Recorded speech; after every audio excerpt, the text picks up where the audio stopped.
Vote পর্বের প্রচার তুঙ্গে। উত্তরপ্রদেশের সংখ্যালঘু অধ্যুষিত জেলা আজমগড়ে ভোট প্রচারে গিয়ে বিরোধীদের উদ্দেশ্যে খোলা চ্যালেঞ্জ ছুড়লেন প্রধানমন্ত্রী নরেন্দ্র মোদী। তিনি বললেন, ভোটের প্রচারে ইন্ডি জোটের নেতারা বলছেন তারা সিএএ বাতিল করবেন, কিন্তু সে ক্ষমতা কারোর হবে না। এরপরেই জনতাকে তার প্রশ্ন, দেশের এমন কোন মাইকা লাল জন্মেছে যে সিএএ বাতিল করতে পারে? ये जो सीएए लाया है ना, जिस दिन मोदी जाएगा ये सीएए भी जाएगा।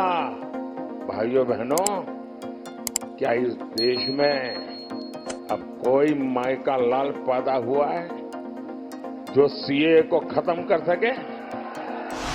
তমলুকে ভোটের প্রচারে মুখ্যমন্ত্রী মমতা বন্দ্যোপাধ্যায় দেবাংশু ভট্টাচার্যের সমর্থনে প্রচার মঞ্চ থেকে শুভেন্দুকে তোপ মমতার। নন্দীগ্রামের 2021 সালে ভোটের ফলাফল প্রসঙ্গে তিনি বলেন, নন্দীগ্রামে ওরা সেদিন লোডশেডিং করিয়ে জিতেছিল, ডিএম বদলে দিয়েছিল, সে কথা আমি ভুলিনি, এর বদলা আমি নেব, আজ নয় কাল এর বদলা নেবই। এছাড়াও মোদী ও শুভেন্দুকে কটাক্ষ করে তিনি বলেন, মোদী জিতবে না, যদি জিতে যায় তাহলে গ্যাসের দাম 2000 টাকা হয়ে যাবে। বাহবা গ্যারেন্টি বাহবা গদ্দার দালাল।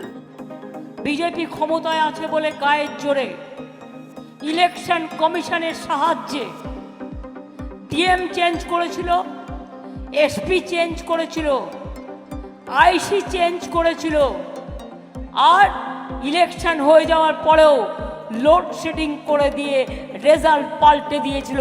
আমি আজ নাও কাল এর বদলা তো নেবই। কিভাবে নেব, কেমন করে নেব, সেটা আগামী দিন পথ দেখাবে। কেন্দ্রীয় এজেন্সি এনফোর্সমেন্ট ডিরেক্টরেট তথা ইডির ক্ষমতায় হ্রাস টানল দেশের শীর্ষ আদালত। বৃহস্পতিবার শীর্ষ আদালত নির্দেশ দিয়েছে, বিশেষ আদালতে বিচারাধীন বেআইনি আর্থিক লেনদেন প্রতিরোধ আইন মামলার 19 নম্বর ধারায় অর্থ নয়ছয় বিষয়ে অভিযুক্তকে ইডি গ্রেফতার করতে পারবে না। ইডি যদি তেমন কোনো অভিযুক্তকে হেফাজতে রাখতে চায় তাহলে সংশ্লিষ্ট বিশেষ আদালতে আবেদন করতে হবে। আদালতের অনুমতি ছাড়া হাজিরা দেওয়া অভিযুক্তকে হেফাজতে নিতে পারবে না ইডি। সেই সঙ্গে সুপ্রিম কোর্টের বিচারপতি অভয় এস ওকা এবং উজ্জ্বল ভূঁইয়া বেঞ্চের তাৎপর্যপূর্ণ নির্দেশ, পিএমএলএ মামলায় অভিযুক্ত যদি সমন মেনে আদালতে হাজিরা দেন তবে তার আলাদাভাবে জামিনের আবেদন করার কোনো প্রয়োজন নেই। ভোটের আগে কলকাতায় আয়কর হানা, শোভাবাজারে বিজ্ঞাপন সংস্থার অফিসে তল্লাশি। 13A মদন মোহনতলা স্ট্রিটের বিজ্ঞাপন সংস্থার অফিসে চলে তল্লাশি। এই ঠিকানাতেই থাকেন 9 নম্বর ওয়ার্ডের তৃণমূল কাউন্সিলর মিতালি সাহা। বিজ্ঞাপন সংস্থার 2টি অফিস থেকে উদ্ধার হয়েছে 1 কোটি টাকা, এমনটাই সূত্রে খবর। নওশাদ সিদ্দিকী আসার আগে উত্তপ্ত শাসন, পতাকা লাগানোর সময় আইএসএফ এর ওপর হামলার অভিযোগ। তৃণমূলের জেলা পরিষদ সদস্যের স্বামীর বিরুদ্ধে হামলার অভিযোগ তুলে ক্ষোভে ফেটে পড়েন আইএসএফ কর্মী সমর্থকেরা। থানায় ঢুকে পুলিশের সঙ্গে তর্কাতর্কি। মধ্য গগনে লোকসভা ভোট পর্ব, এরই মধ্যে উপত্যকায় আবারও সেনা জঙ্গি সংঘর্ষ, গুলির লড়াইয়ে নিকেশ 2 জঙ্গি। সেনার তরফে জানানো হয়েছে, বুধবার গভীর রাতে কুপওয়ারা জেলার তাংধর সেক্টরে পাক অধিকৃত কাশ্মীর থেকে অনুপ্রবেশের চেষ্টা করেছিল জঙ্গিরা। সেনার টহলদার বাহিনী বাধা দিলে শুরু হয় গুলি, পাল্টা গুলির লড়াই। নিয়ন্ত্রণ রেখায় পাকিস্তানি জঙ্গি অনুপ্রবেশের চেষ্টা ব্যর্থ করে দেয় ভারতীয় সেনা। দীঘাগামী পর্যটক বোঝাই একটি গাড়ি এবং বাসের মুখোমুখি ধাক্কা, মৃত গাড়ির 4 যাত্রী। বৃহস্পতিবার সকালে এই মর্মান্তিক দুর্ঘটনা ঘটে 116B জাতীয় সড়কের মারিজদা থানার দইসাই বাসস্ট্যান্ড সংলগ্ন এলাকা। মৃত পর্যটকদের পরিচয় এখনও জানা যায়নি বলে মারিজদা থানা সূত্রে খবর। এক্স হ্যান্ডেলে শোক প্রকাশ করেছেন মুখ্যমন্ত্রী। রাজ্যে আবারও আক্রান্ত পুলিশ, এবার বীরভূমের মল্লারপুর থানার পাথাই গ্রামের ঘটনায় জখম পুলিশ কর্মী ও স্থানীয় বাসিন্দা সহ 10 জন। এএসআই জগন্নাথ ঘোষের অবস্থা আশঙ্কাজনক। আহতরা মল্লারপুর প্রাথমিক স্বাস্থ্য কেন্দ্রে চিকিৎসাধীন। পরকীয়া নিয়ে পারিবারিক অশান্তি থামাতে গিয়ে বেধড়ক মার খায় police.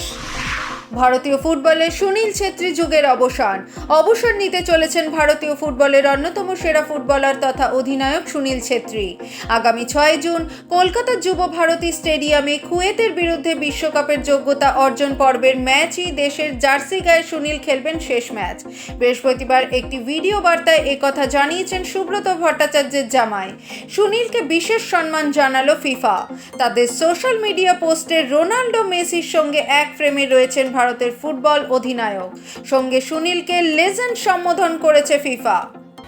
I became, and for the 19 years, to the fans, To the ones who are thinking that I should retire, I hope it makes you happy.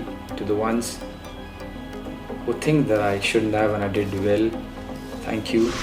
বৈশাখের শেষে আবারও সেই অসহনীয় গরম আর্দ্রতা প্রখর তপন তাপে দগ্ধ শহর কলকাতা সহ দক্ষিণের বিভিন্ন জেলাবাসী। আগামী কয়েকদিনে ধাপে ধাপে তাপমাত্রা 3 থেকে 4 ডিগ্রি সেলসিয়াস পর্যন্ত বৃদ্ধি পেতে পারে। বৃহস্পতিবার এমনটাই জানালো আলিপুর আবহাওয়া দফতর। পশ্চিম মেদিনীপুর, বাঁকুড়া, পশ্চিম বর্ধমান এবং বীরভূমে তাপপ্রবাহের সতর্কতা জারি করা হয়েছে। সপ্তাহান্তে দক্ষিণের কয়েকটি অঞ্চলে বিক্ষিপ্ত বৃষ্টি হতে পারে। জুনের প্রথমেই কেরলে বর্ষা ঢোকার পূর্বাভাস মৌসুম ভবনের।